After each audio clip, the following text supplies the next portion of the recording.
making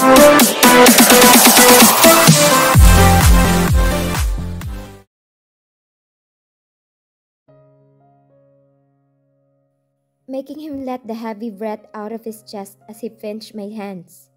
"Thank you so much for the chance, Althea. I promise not to disappoint you. I love you so much," he said and hugged me again. I didn't reply, and that maybe made him continue. "What I did years ago is unforgivable. I know it caused you such damage. I understand, Althea. But please let me do everything I can, for I can mend that wound in your heart," he said as he leaned towards me. I then closed my eyes and let his lips landed on my forehead. It was the most remarkable moment. Pakiramdam ko'y nagliwanag lahat ng paligid namin, kung kaya't mas bumilis ang pagkabog ng dibdib ko. Namiss ko ang ganitong pakiramdam. After that, I rested my head on his chest. "I really thought you're sick," I chuckled upon hearing him. "No, I was just sick because of everything," I replied, and that he giggled silently. "I swear that was just nothing. She was just nothing to me. At kahit pag-aano katagal bago mo ko mapatawad, I am still willing to wait. I will wait. Hindi ako titingin sa iba. Kasi kahit anong gawin ko, babalik at babalik pa rin ako sa'yo," he said. "Talaga lang ah," I joked. "Talagang talaga," he replied. Natawa naman kaming pareho. God knows how I missed that kind of Lucas. Iyong andaming pabaong kalokohan. Iyong dating Lucas na minahal ko at mahal ako, kahit na magkaiba kami ng estado ng buhay. "Remember what I wrote in our journal?" he said out of the blue. My forehead seized. "What is it?" I asked. "I promise that no matter what, I will always care and keep you happy," he said. I remembered it. He even put a big circle on it, pertaining that he should never defy that promise he made. I shook my head as I chuckled. "Binali mo eh," I replied. "And there's one thing I remember. We put some punishment there," I said. "You should shave your hair and turn yourself bald if ever who will try to defy each of our written promises there," I continued. Afterwards, he reacted. I laughed. "Your second promise was that you will always treat me like an angel and never ever break my heart," I grinned. "And once you broke the promise, you will eat dozens of raw eggs," I said right after. We have so serious as we wrote those things in the journal back then. But now napakaisip bata pala namin noon. But that promise was as if written by the full-grown couple. "Babe!" I heard Lucas call while I was busy organizing my things after reviewing for my exam. Kasalukuyang kaming nandito sa apartment ko dahil nagpupumilit na sumama itong isang ito sa akin. Buti na lang at hindi ako nito dinidistorbo habang nag-aaral ako para sa long quiz namin bukas.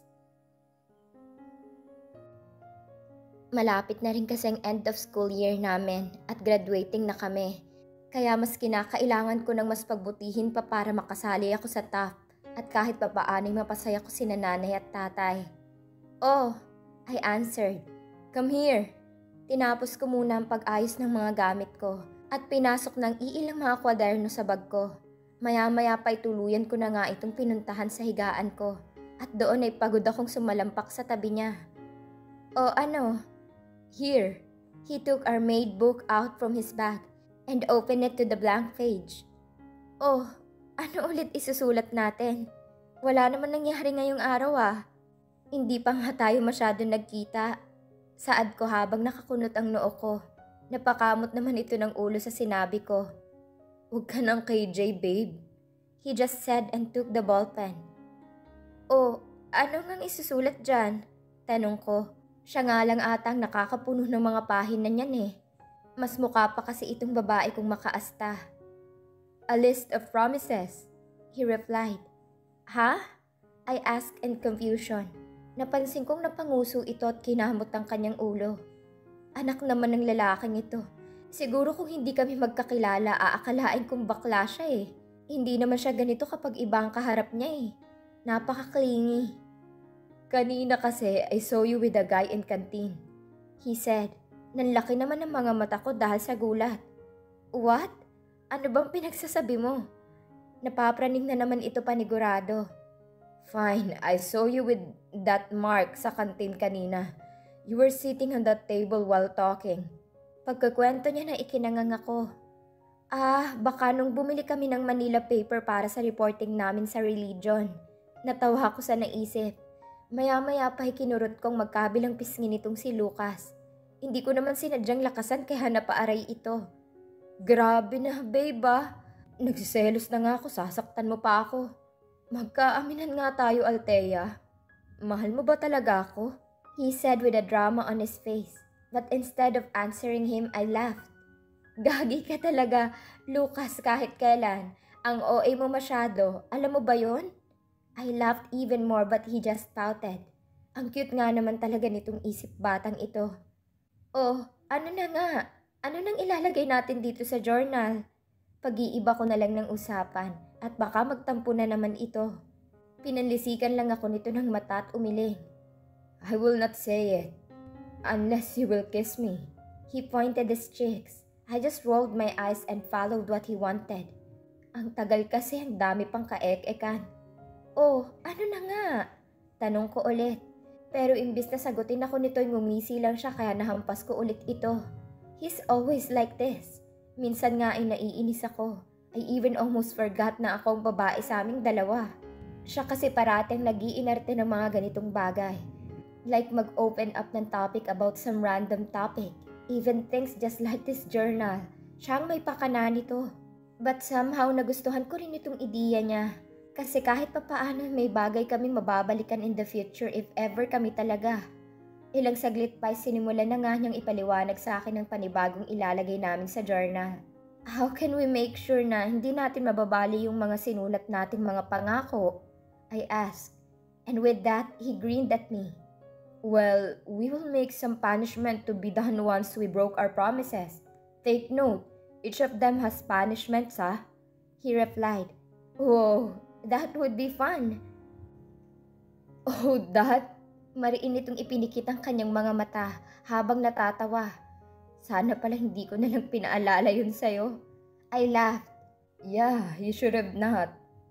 I will open it later kasi panigurado nang nabali mo lahat ng yun. I said. A part of me was sad remembering what happened to us. But now that we're totally fine, I just find it funny. I probably did. And as we promised, I will do the penalty we had written. After that, we should make another one. But this time, with harder penalties. He said. Fine, whatever. After all, hindi naman ako bumabali ng pangako. Then I won't mind the punishments. I chuckled and so did he. I just found myself riding with this childish drift. Later on, we decided to go back inside. And as expected, tulog pa rin ang kambal.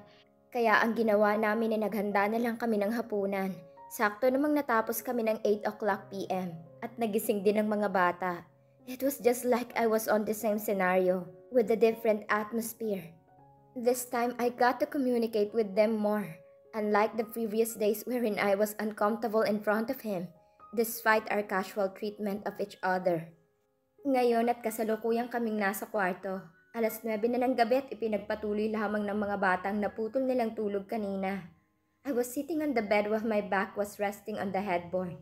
Hinahalungkat ko ang cellphone ko at dumiretso ako sa mga social media accounts ko.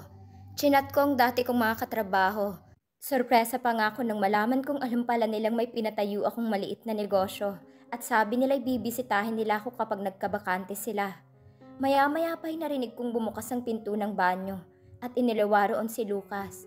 Nasuot lamang ang kanyang pambabang pajama habang abala sa pagpunas ng kanyang basang buhok gamit ang tuwalya niya. He looked at me and so I quickly shifted my gaze back on my phone.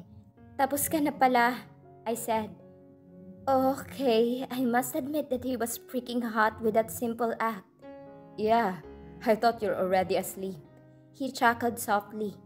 I was just randomly scrolling online, chatting with my former co-workers. Hindi rin kasi ako inaantok. I replied. Wala na akong narinig na pagsagot nito. Ngunit ang saglit pa ay naramdaman ko ang pag-uga ng kamang inuupuan ko ngayon. How was it? He asked right after. Mabuti naman at kumustahan kami. They also knew about the coffee shop.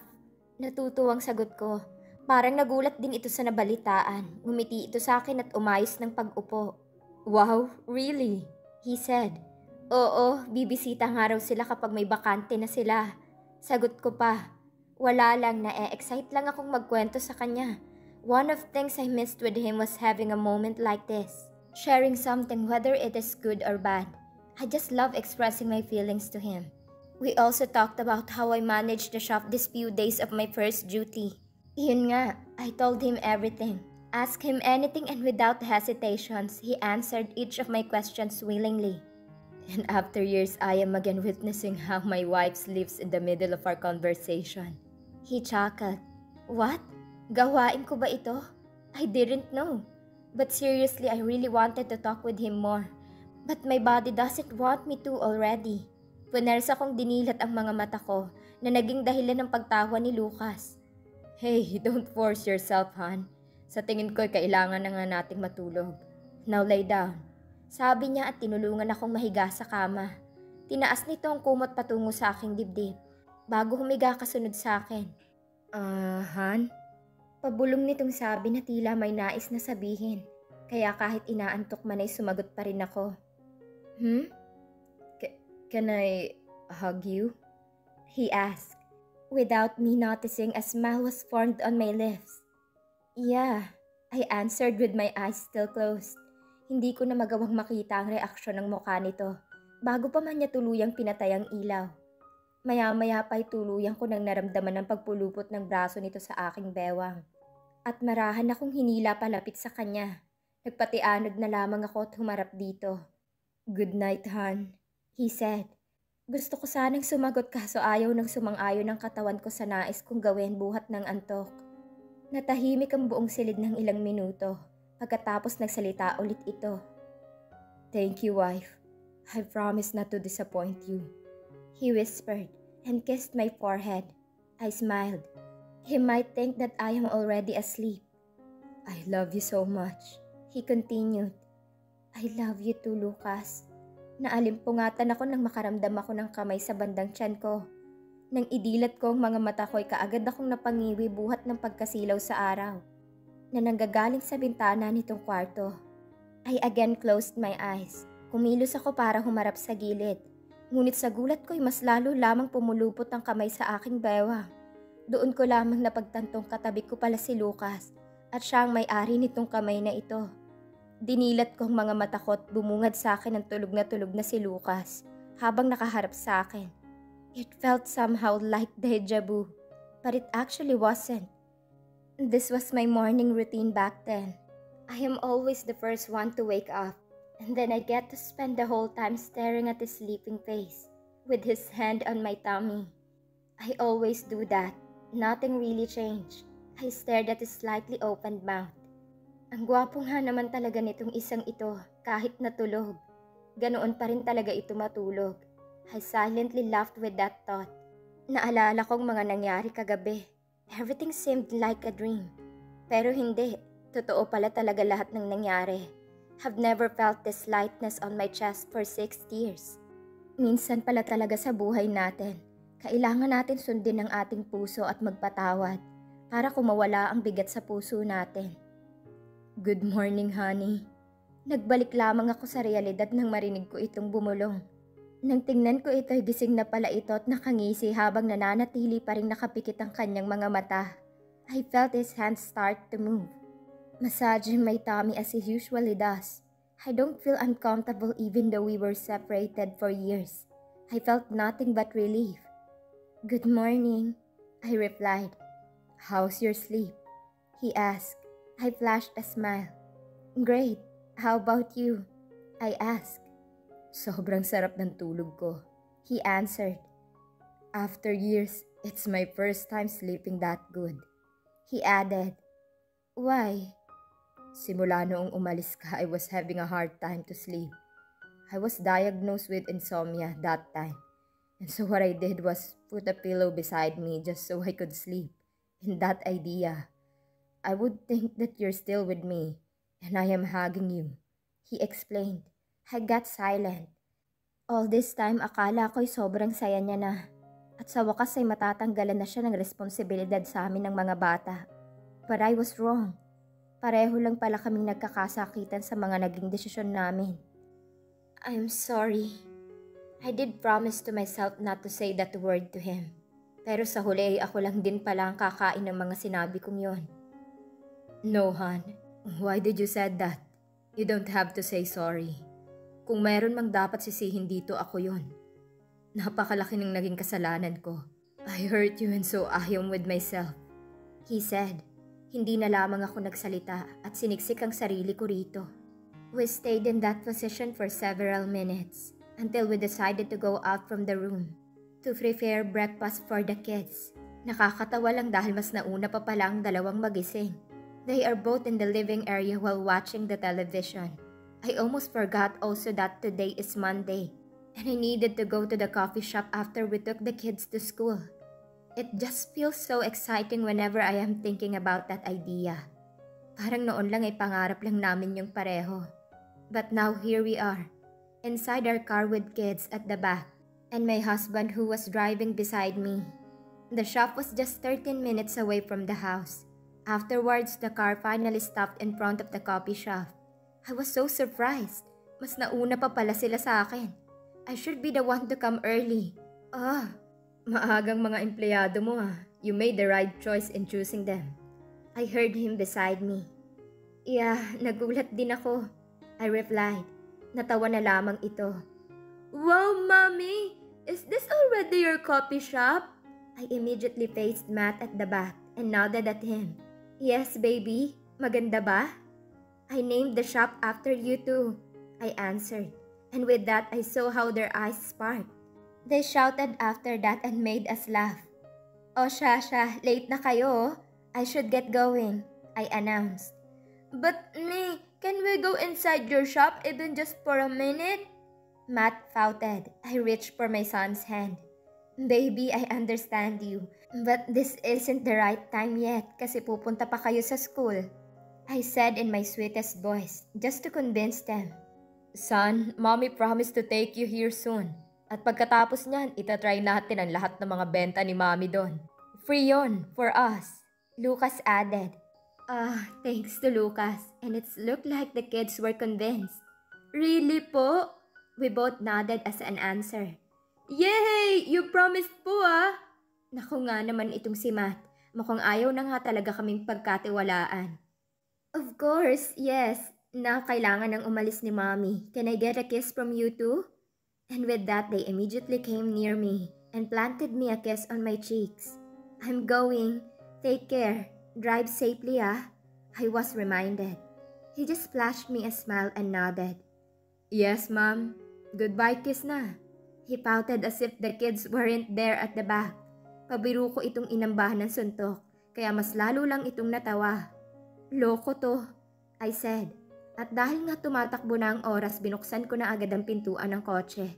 At akmang lalabas na bigla akong hilain ni Lucas. At kaagad na sinalubong ang mga labi ko sa kanya.